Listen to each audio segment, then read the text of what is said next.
ఇప్పుడు నేను చెప్పబోయేది ఆయ్ సినిమా రివ్యూ. ఇంకా కథ విషయానికి వస్తేనండి, కార్తిక్ అనేవాడు అమలాపురం కుర్రాడు. కార్తిక్ అంటే ఎవరో కాదండి, హీరోయే. హైదరాబాద్లో సాఫ్ట్వేర్ ఉద్యోగం చేస్తాడు. కరోనా లాక్డౌన్ వల్ల ఊరికొస్తాడు. వర్క్ ఫ్రమ్ హోమ్ చేసుకుంటూనే చిన్నప్పుడు ఫ్రెండ్స్ అందరినీ కలుస్తూ ఉంటాడు. ఆ ఫ్రెండ్స్ పేర్లే హరి, సుబ్బు.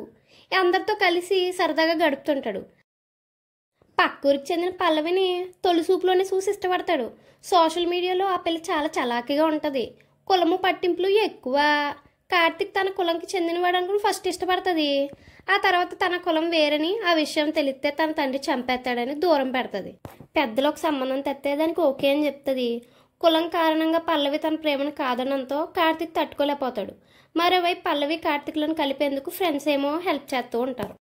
మరి స్నేహితులు చేసే ప్రయత్నం ఫలించిందంటారా?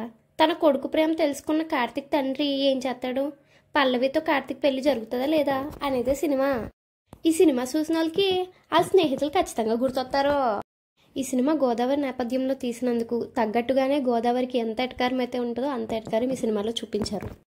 ఈ సినిమాలోనే నేను కూడా గోదావరి స్లాంగ్లో మాట్లాడడానికి ట్రై చేశాను. థ్యాంక్స్ ఫర్ వాచింగ్ అండి. ఆయ్.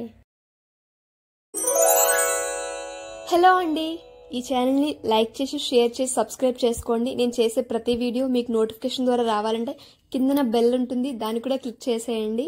Thanks for watching.